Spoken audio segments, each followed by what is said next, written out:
over some different ways that we have to engage. I know for those in APAC, a lot of these won't fit for time zone, but do want to let you know that we'll have recordings. We're finalizing on a location within a Microsoft official channel to be able to upload recordings for both of the office hours. We'll have our monthly APAC sessions on the second Wednesday from this time, and that's just for all questions, all open-ended. And then we have some development focus hours, and those are really focused around development. And so if you are interested and you're in APAC and contributing, do let us know. I do want to let everyone know that to engage with the Semantic Kernel team, we're really focusing on GitHub discussions, being able to link through PRs, and that's really where our development team spends the most amount of time. And so moving forward, we will be primarily engaging in GitHub discussions. For Discord, it's really focused on customer-to-customer engagements, feedback, but do want to let you know that if you want response or engagement from the Semantic Kernel team, to go ahead and post your question or idea in GitHub discussions. With that, there is a poll that we have in GitHub discussions around Python from one of our developers. And so if you do get a chance to go in and vote, we'd really appreciate that. So that's all I have from my end for announcements. I want to dive into questions.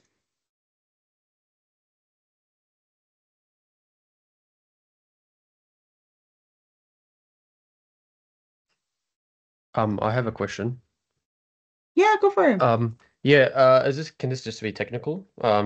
It's regarding I've made a GitHub discussions post yesterday regarding the best practices for persisting chat history in Semantic Kernel. I had some follow-up questions regarding if we could do anything to save. Sorry, I'll just bring it up now and I'll just read it.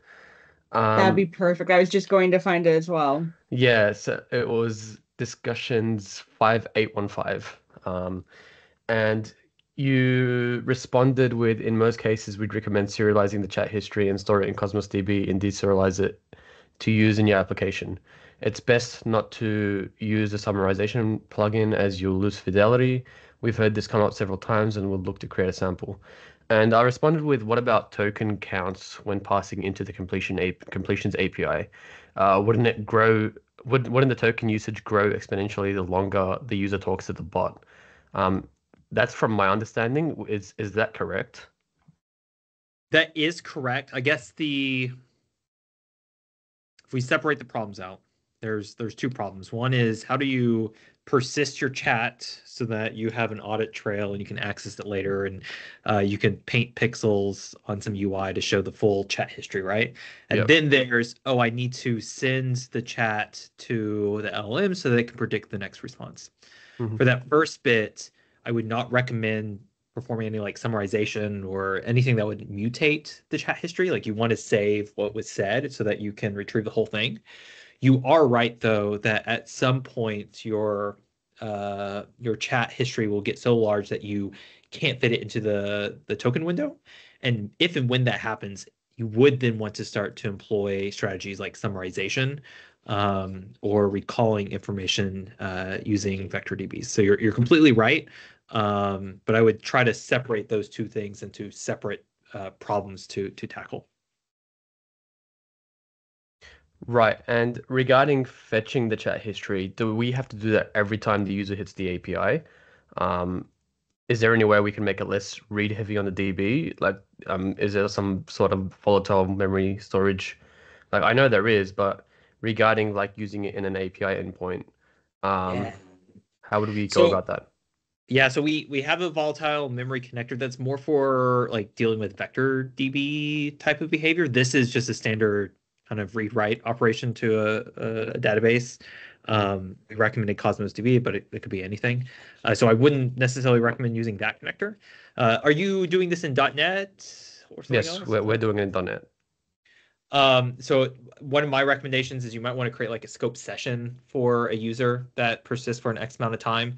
And if you pull things in from Cosmos, you could persist it in memory, and that could help speed things up. And then as you get input from the user, you do writes. And then basically you would only have to pull down from your DB like Cosmos whenever a new session is started. Right. And in regards to creating a scope session, do you mean um like a WebSocket or some sort, or like or during the lifetime of the call to the API? How do we go about that? I was referring more towards the out-of-the-box session management in ASP.NET. Okay, I don't yeah, we'll have a look at that. Yeah. Yeah, I'm trying to look at this. But yeah, you would enable sessions, and then as the user starts the session, you could save that information, persistent memory, and that should reduce the number of write or reads. That being said, if you're pulling from something like Cosmos, the reads are fairly quick. Although I guess it could add up cost-wise, depending on how much traffic you're seeing. Yeah. Cool, thanks. And if other folks on the call, if they have any other strategies that they've implemented, please chime in. Redis or local cache is another good solution. We, on the semantic kernel side, we purposely kind of stayed away from how do you actually persist chat history, because there are so many different ways of doing it. And a lot of the ways are just using kind of out-of-the-box.NET behavior. One of the early lessons that we had when developing semantic kernel is we should try to avoid duplicating behavior inside of .NET, because it just led to a lot of confusion, duplicated code, and would ultimately create misalignment between us and the rest of the .NET ecosystem. But we do want to provide samples to show kind of best practices in the future. So this is definitely making our list. Cool. Awesome, thank you. Great. Other questions?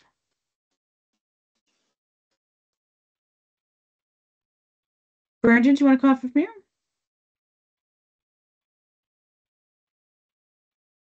You're on mute if we can't hear you. Always happens. Thank you. I'm having a bit of trouble getting chat prompts work with handlebars. So where you set up the prompt directory, you've got the config, the SK prompts. So some of our chat prompts are just normal chat prompts, bunch of text, but the handlebar ones seem to be ignoring the SK prompt.txt. I'm assuming it's something I haven't set up properly, or there's something missing in the config. Some of the error messages when things aren't working, they just tell you where it's kind of crashed. So one of the first things I had a problem with was I didn't set the template format. I didn't see that in any of the samples online, and so I didn't set the template format to handlebars. Once I did that, it got a lot further, but it seems to be grabbing all the config but ignoring the SK prompt. Is there a sample online that has handlebars working for a chat prompt from a directory? That would save me a ton of time. Yeah, I'm pulling. Let me take a look. I found a YAML one. Yeah, I think I'm starting to think we don't have one where we split them out between the two. And now I'm worried that there's some code path that we missed and we have a bug. Perfectly fine inline. I have no problems if I do a chat prompt inline. Plugins work for handlebars, fine, but it's just the prompt I'm struggling with. I have a feeling it's a setting that I'm missing somewhere, but the error message is just kind of like execution here. I'm just looking through too. We have a handlebars blog post we'll be sharing out later this week, so I'm just looking through that as well to see if it has any details of what you're looking for in particular. I'm just scanning through that as well. But yeah, Matthew, I don't know if there's a specific sample for this use case. I don't think there is, because I think when we introduced the handlebars one, we were on our kind of drumbeat of like, oh, try using the YAML stuff. It's so much better. So I don't think we created a sample where we separated out between the skprompt.txt and config.json. Brandon, that might be a better question. Is the preference YAML over handlebars? Because I don't think we're kind of stuck in our solution yet. If YAML is the direction.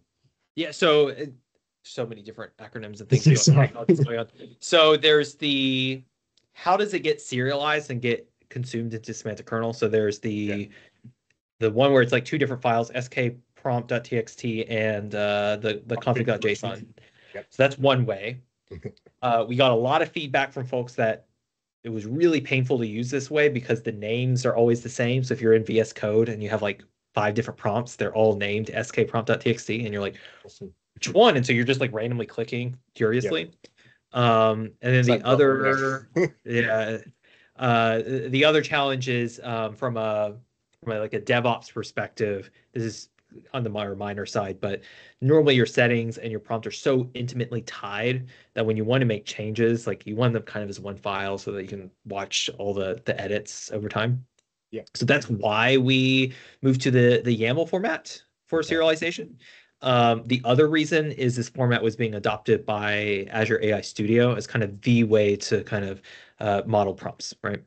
So that's why we started recommending the YAML serialization over the previous one. We left the previous one since we knew folks use it. And we didn't want to completely break them. So that's on the serialization front. The other piece is, okay, within the actual serialization, you actually have to define what the prompt is. Yeah. That's when we have different templating engines, and we have like the OG semantic kernel templating engine, which has like the $sign. And then we also heard from folks, oh, I want more power. So then we provided handlebars. I think the combination that we are kind of recommending most is handlebars with the YAML serialization. Beautiful. I would use that.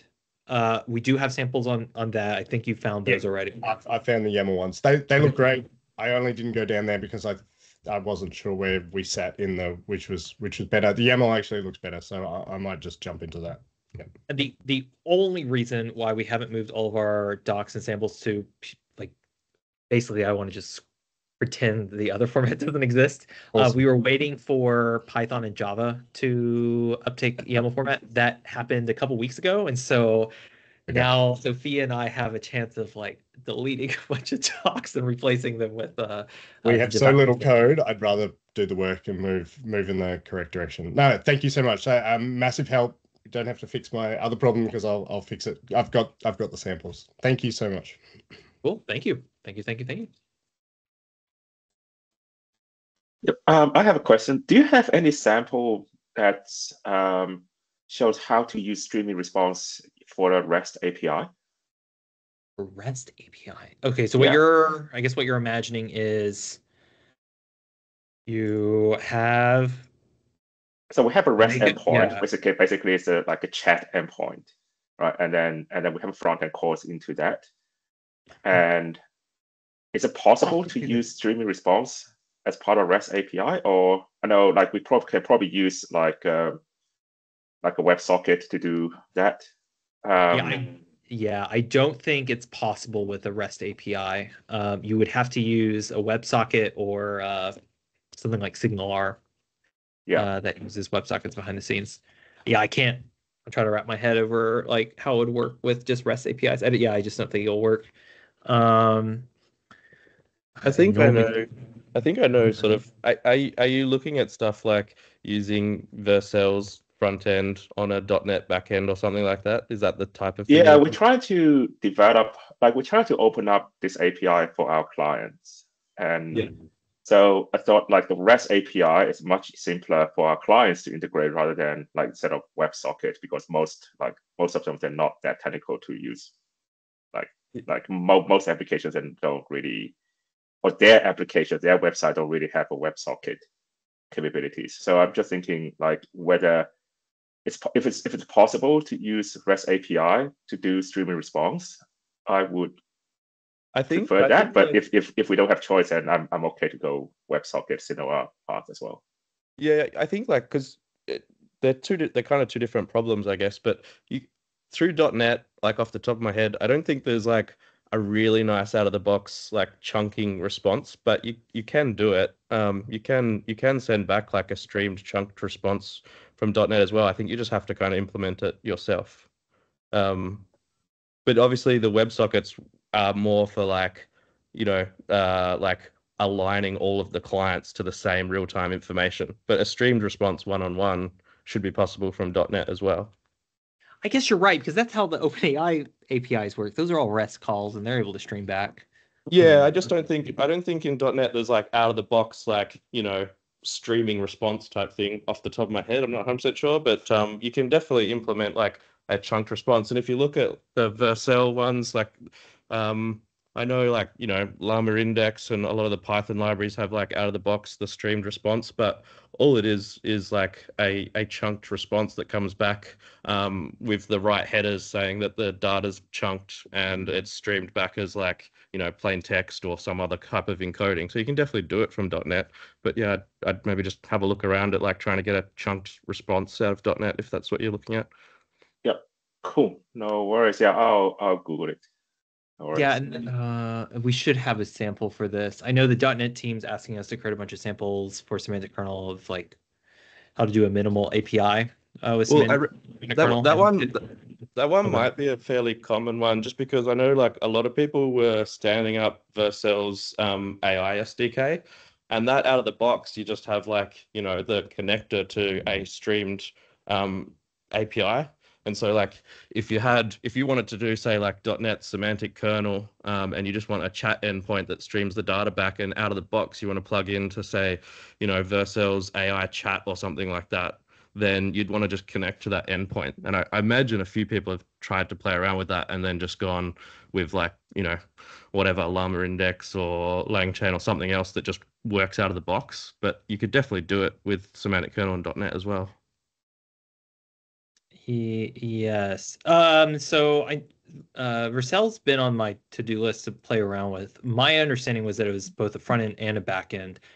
Is it correct to say like you could replace the back end with something like a semantic kernel server? Yeah, I'm pretty sure you could. They've got connectors to a bunch of different APIs, right? So there's no reason why you can't say like use chat and connect to a .NET endpoint. It just has to be streamed in the same response format. I see providers. Okay. This is just bumped to the very top of my list of things I want to have the team look at. Okay, great.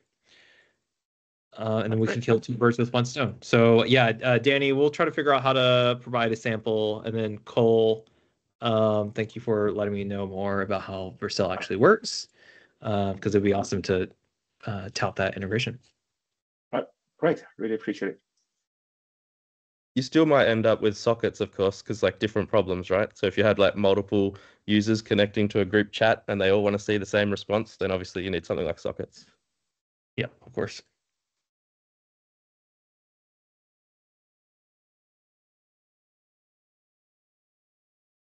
I was going to ask a kind of architecture question, if that's okay.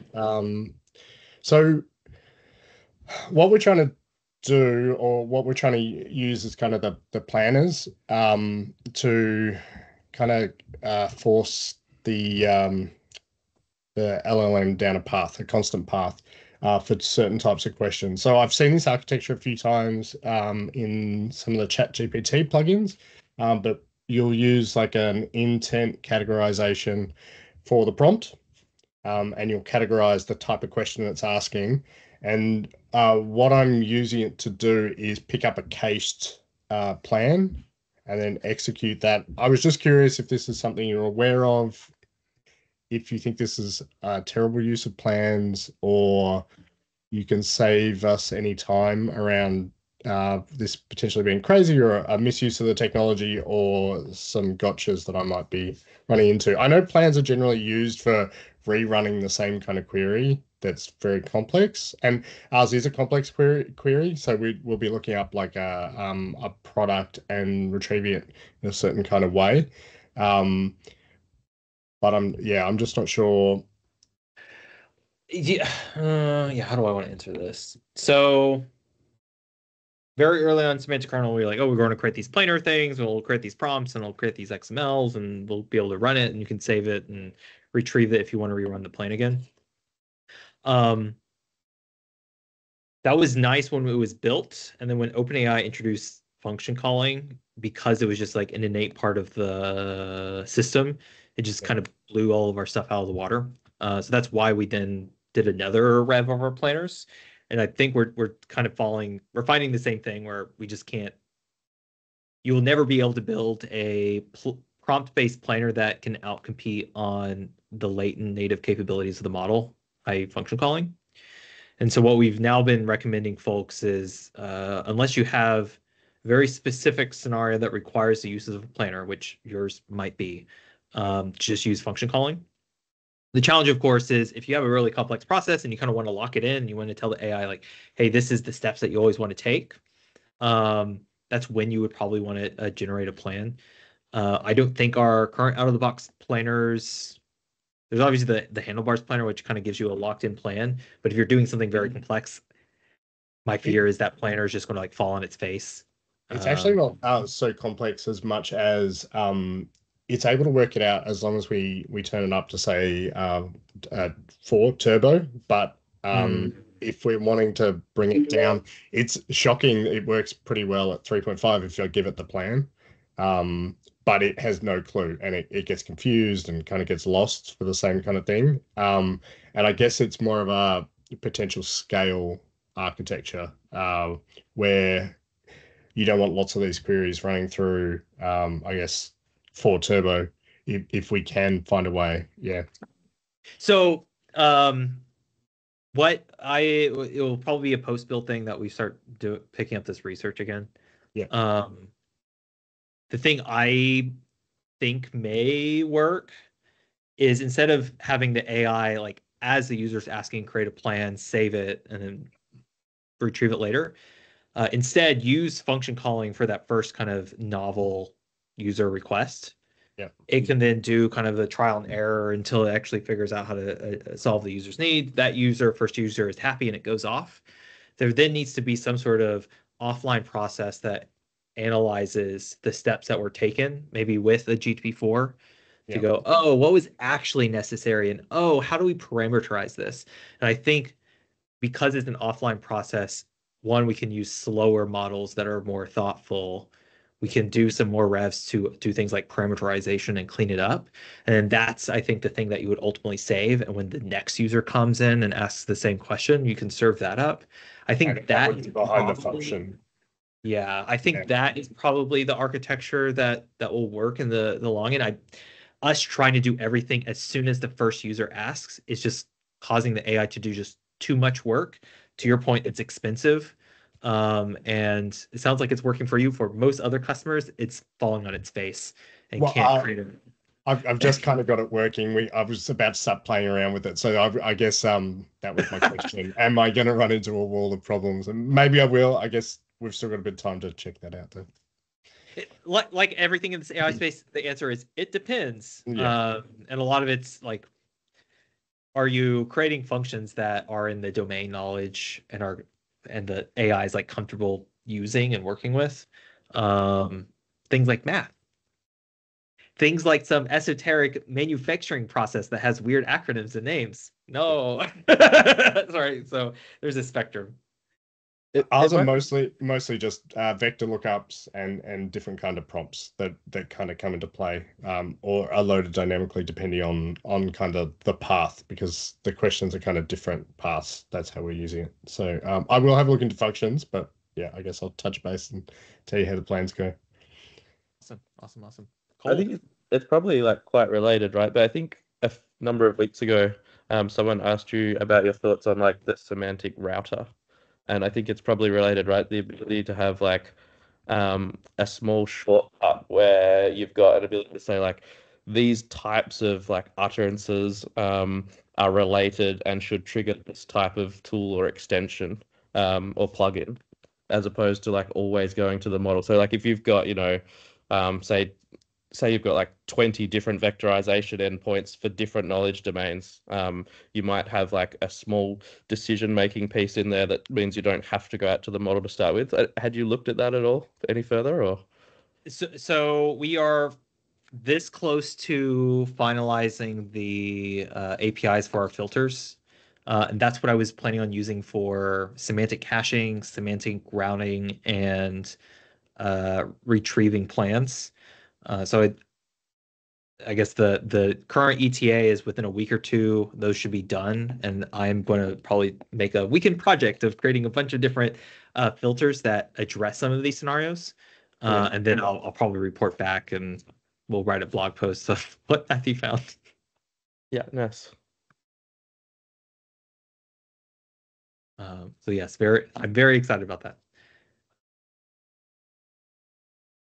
I'll jump in again if no one's there. I did There was a little comment in one of your blog posts that's probably a while ago about reaching the limits of how many plugins you can use before it starts getting confused. I think that it's around the planners. Is that still a thing, or can you give an indication of how many plugins that is? So I guess it goes back to my answer of it depends. Yeah. Like from our internal testing, like we could give the AI like every single math operation, and that's like dozens and dozens and dozens of functions, and it's perfect, right? Because it knows everything about math. The math functions are pretty simple. Like it's great. What we found with customers, let's take that esoteric manufacturing process where it's like, oh, you have a widget and the widget has like 20 different properties. What we found is in the most extreme case, you can really only just give it one function and you basically say, hey, you better fill in all these properties. There's a bunch of them. Don't mess up, right? So you kind of have to test and kind of figure out what works and what doesn't. I guess what I have found is the sweet spot is between half a dozen to a dozen functions for most enterprise scenarios, which I think is mostly sufficient. That gives you your 4 operations for CRUD, and then you probably have like a handful of specialty operations. The other recommendation I have is the more the APIs are like jobs to be done. So instead of like create account or delete account, it's like, oh, onboard new user, or like using like more human terms that are more like conversational. I've also found that helps make it easier for the model to use its latent domain knowledge of those different areas and apply it to the function so that it can use them better. I've also found more wordy seems to help it. Yes. So it's kind of funny, like everyone. There was a period of time a year ago where it was like prompt engineering is amazing and it's going to be so cool. And then there was a lull where it was like, no one needs to know prompt engineering because the AIs can just write their own prompts. I have started to come to believe that us building plugins with native code that have to be like semantically described, it's going to be important for us as like app developers. I think most other normal humans will never have to worry about prompt engineering, but for us, making sure that the AI actually uses the right tools at the right time. We're going to have to use some very crafty prompt engineering magic to make all this stuff work at scale. We definitely can't do the default developer, set create. It'll be fun. Cool. Tim? Great. Hi guys. Nice to meet you. Just a bit of a overall question, not so much a technical question, but we've got Microsoft backends. We're on .NET, and we'd love to dig into the semantic index for Copilot a bit more. So we've been playing with the semantic kernel and what's possible there.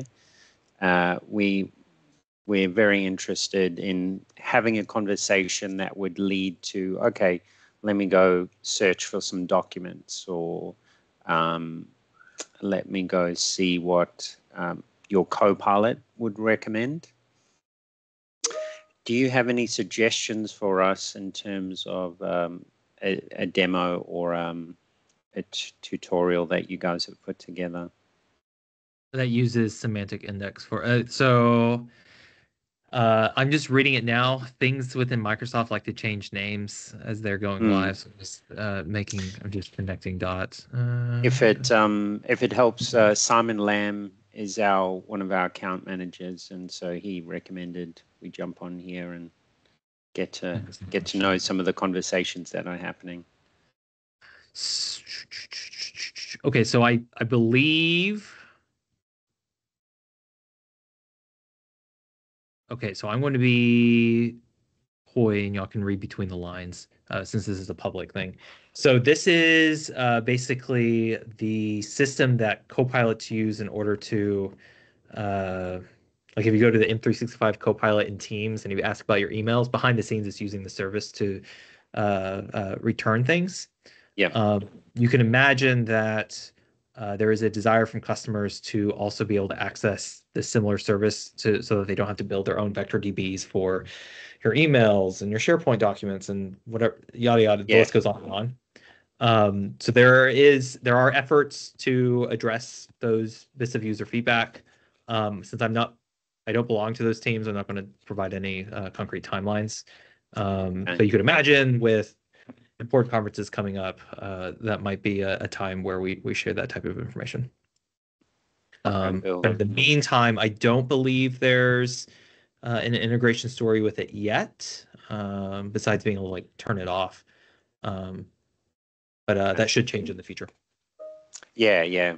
And we've got some questions down the line when it comes to security of it. Obviously, it's got access to a lot of the user's documents and permissions, so we'd want to tread carefully. But no, that's good. Well, So on that particular, so I do feel a little bit more comfortable discussing those. So in terms of security, the way the system works for M365 Copilot is it takes whatever the active user's token is, and that's what gets applied to figure out which documents can actually be searched and retrieved.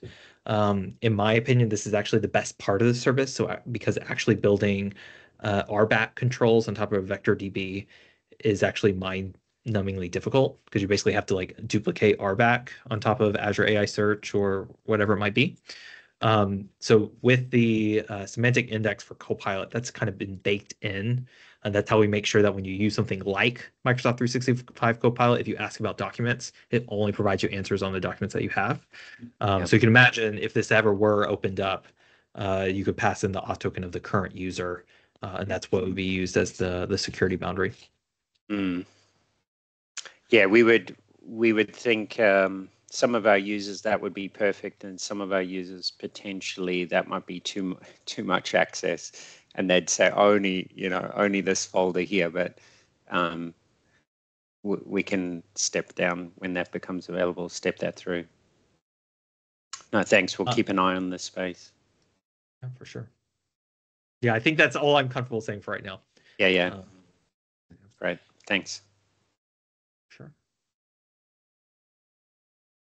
Great. Other questions, folks? I'm not seeing anything in chat, so feel free to come off mute if you have other questions. This one's a bit of a far reach, but would you know any best ways to do web scraping? Like, obviously, I'm using HTML Agility Pack as a .NET library right now to just fetch a web page, and it returns the whole document.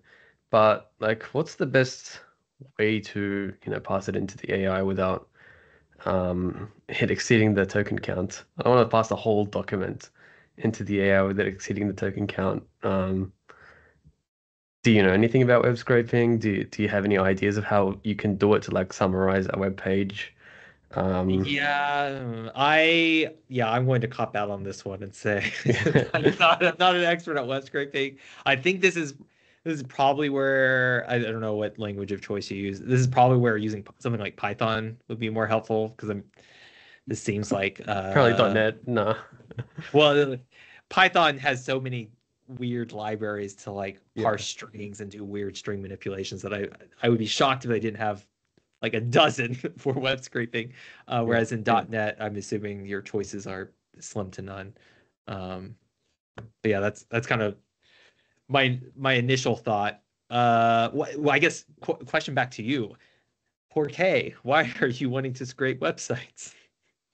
Well, just like knowing more about the site itself. When you're, when you land on a page, like you'd want to use AI to just say, okay, there's this thing going on in the site right now. And is this internal sites or public websites? Public. Public.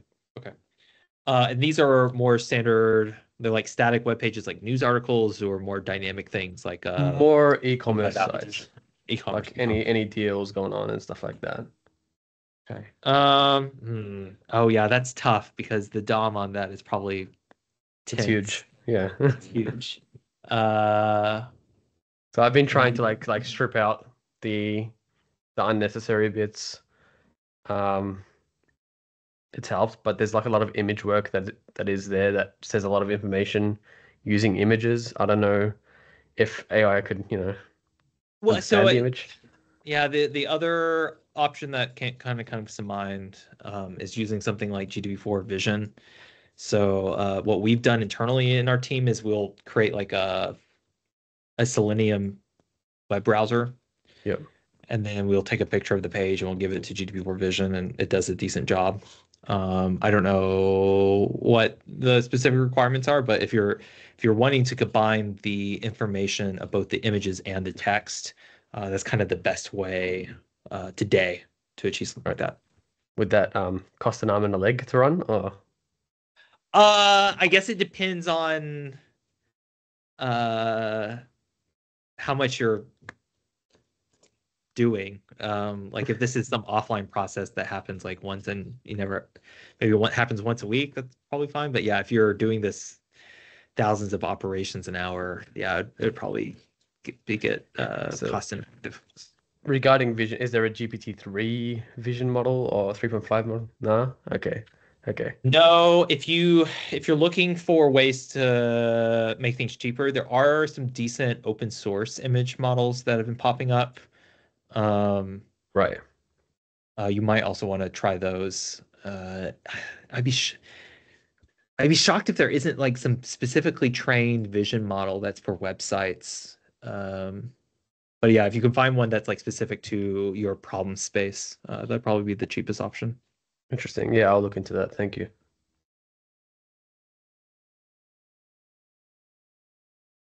Cool.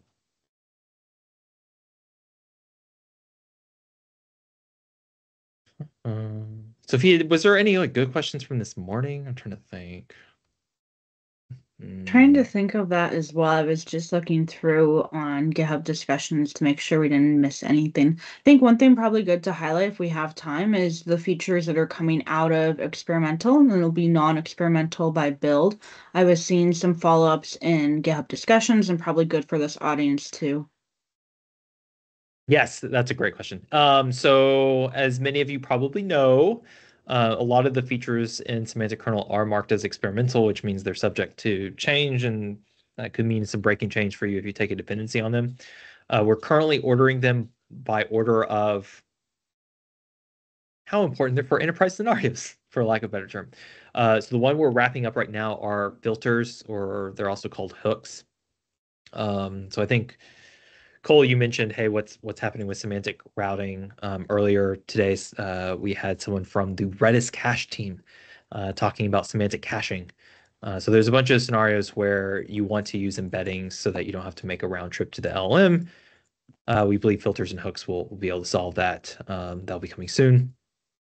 Sophia is leading the charge on different content types. So like video, images, audio. Actually, Sophia, you have your survey. Maybe we could ask this audience too. Yeah, I was actually just thinking I'm gonna link to a survey we'd love your input on, so if you don't mind taking a minute to fill out. And then similarly to the Redis presentation that we had this morning, if you do have scenarios where you're doing either RAG or other things as well, and you feel like Redis could be able to help you, we do have the individual wanting to connect directly with customers. And so if you do have a scenario and you're comfortable with being connected, I see a thumbs up, Tim. I can I can connect anyone who's interested. So just let me know and I am, and I can make that introduction as well. And then I apologize. I'm forgetting the name of the person that was asking about scraping the web and doing stuff with it. You in particular, please fill out the form that Sophia's filling out. Based on the entries we've gotten so far, what I was planning on funding was not in line with what customers actually need from multi-model applications. So y'all's feedback will be very helpful in helping me understand what y'all actually need, so I can fund and build the right things with the aid of Sophia. Cool. Perfect. Thanks. So I Yeah, we'll put do that in. Oh, go for it. Yeah, we'll do that. Thank you. Perfect. I put the link in chat, and this just shows a little bit more of we're just looking for you to prioritize the different model types and within kernel content. So from image, text, audio, video of what's most important, and then what scenarios you have that aren't text-based and aren't RAG. We'd love to be able to understand what you're looking to build and what are some of the top scenarios from you as well. Thank you. And then the last two things that we're trying to target for build, we're working on an agent framework that's heavily inspired by Autogen so that folks in the .NET space can take advantage of it. And then we're also revving our memory connectors so that we can make those non-experimental as well.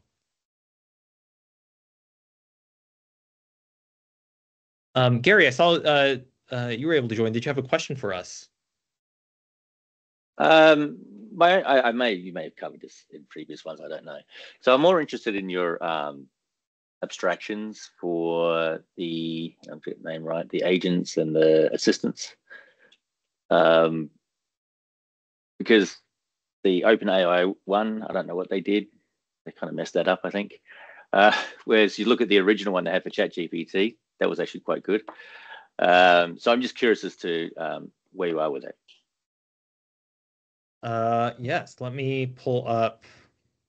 Oh, it finally got merged. So amazing.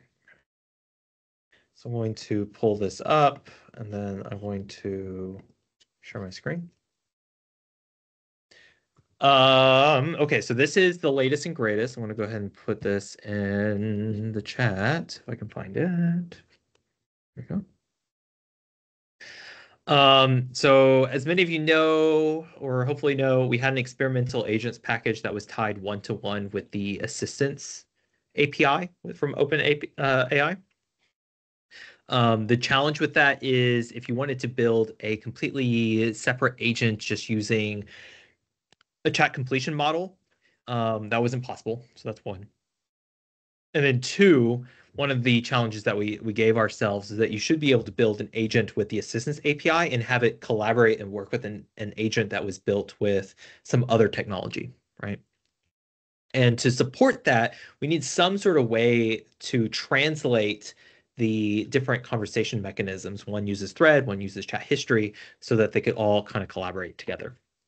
So where we're at today is we have introduced, we already had an agent abstraction, and this is kind of the updated rev to it. The new components that we've introduced is similar to AutoGen's group chat concept. We've introduced an agent chat, which allows multiple agents to collaborate in a single kind of conversation thread. And then to support agents that have different ways of kind of speaking or talking, we've also introduced this channel concept, which allows you to plug different types of agents into a single agent chat. This is a kind of a behind the scenes abstraction that you shouldn't necessarily see. The only two you should have to work with are the agent and agent chat abstractions. So we've started creating a few examples that kind of show what these things look like in action. Now that we are starting to finalize this, we'd love any feedback on it. Since this PR has already been merged, probably the best place to give us feedback is in our discussions.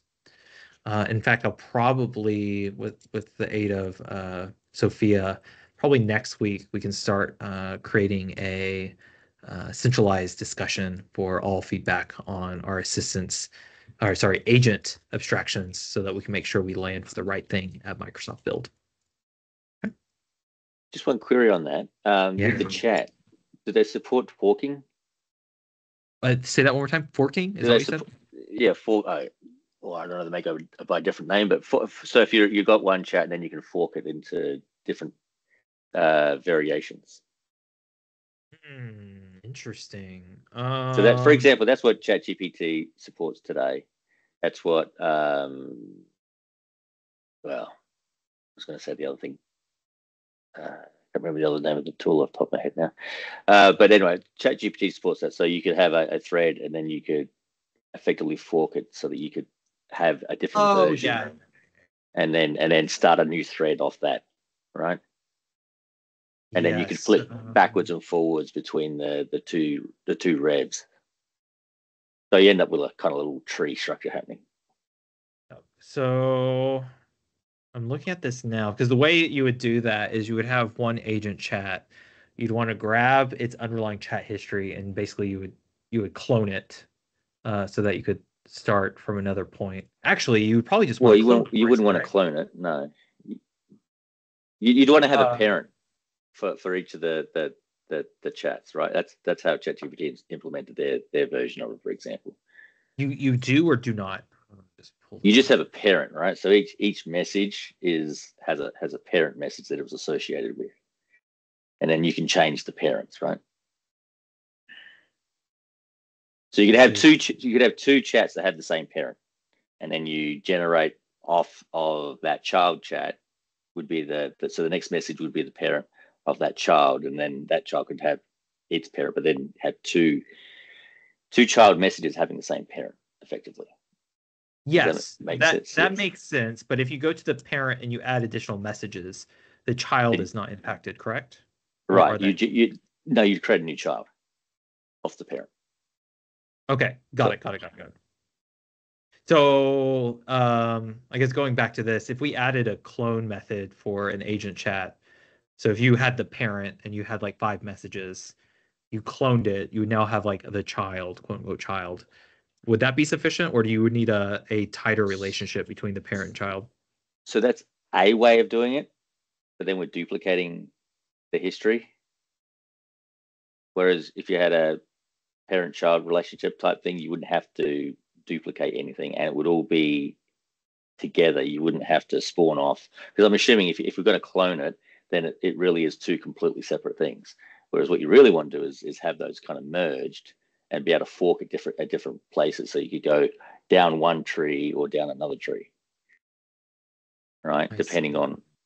So where that could be very helpful, for example, is if you are in a brainstorming type of thing, right? You're going through a chat and you're brainstorming, and the chat gave you one thing, oh, that was not quite right, or maybe I don't quite like that version. Let me spin up another one, so they're going to get a different variation. And then you say, well, let me take that variation down to its conclusion, and then I say, no, let me go up a couple and then take another tree down, right? But you're keeping the entire history of that thread, to use that terminology, all the way up, right? So, but you can fork at any point. I imagine that anything that you try to do too tightly in the agent space, though, is probably a bit naive, because like you quickly get to the point where you want some type of graph solution. So you're talking of like, and I imagine that it's kind of something that you have to go and implement as opposed to being baked into the agents, right? Because otherwise you're going to make a bunch of assumptions around what people do, and it's very much a graph scenario where you've got a bunch of connections and you're going to add a bunch of new connections and make different decisions. And how, like, you're thinking of one scenario where you spawn off a couple of child threads, but if someone comes in and says they want to retrospectively reorder and shape up those threads for a different context, then you've got a graph. I think, and I agree with that. I don't think we want to add all of this forking behavior to semantic kernel, because I think that might be overly opinionated. What I could see us doing, though, is right now we don't provide you to initialize the chat history with a history object. I could see if we did that, then you could create a extension version of chat history that does perform some of that graph logic, inject it into these different group chat abstractions to support that behavior. And then that way multiple group chats could all share the same chat history object in some flavor. Let me bring this back to the team and see if we can find some elegant way of at least making it possible to support that forking behavior inside of our set of abstractions, even if it's not fully implemented. Okay, so just to put a nail on that one, it's with the current structure you have, you wouldn't be, for example, be able to create what ChatGPT has today. Is what I'm getting at. That user experience. Yeah, so the user experience, I think you would recreate because you could do some sort of cloning operation. To your point, it's wasteful to clone all of those messages, right? My guess is what OpenAI is doing, and I think what Microsoft's doing with their implementation of GPTs is they're doing a cloning operation and they duplicate all the messages. In the current ChatGPT? No, unless they're not. I've looked at. They definitely have a parent-child relationship. So each message has a parent, has an associated parent. Associated parent. Okay. Okay, cool. And yeah, I'll take a look at it some more and make sure that we can implement the same thing.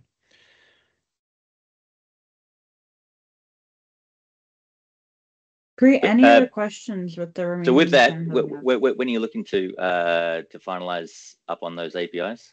Hopefully. By build. By build. Oh, okay. Excellent.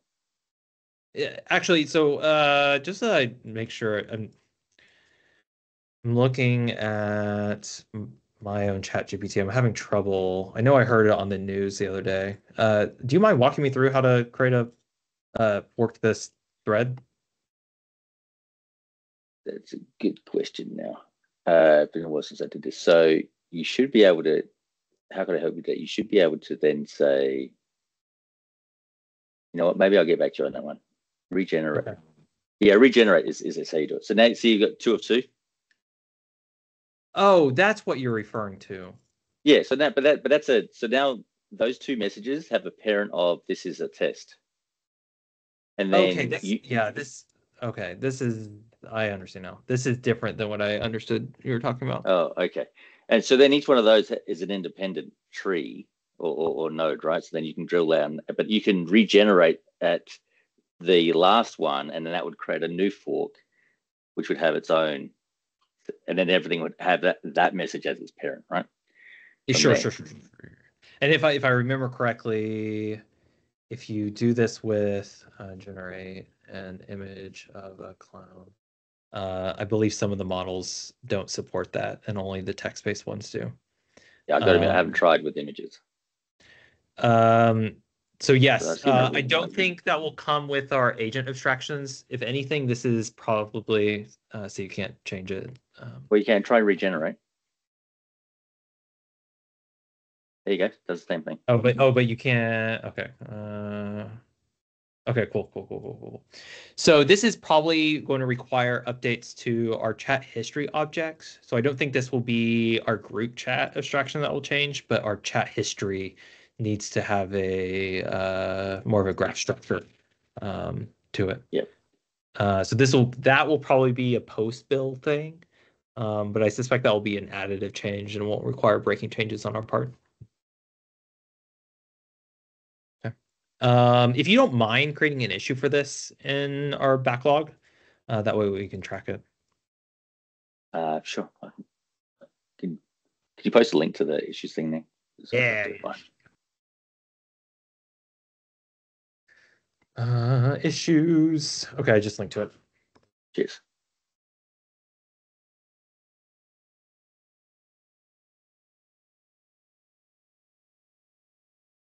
Cool. Alrighty, anything else?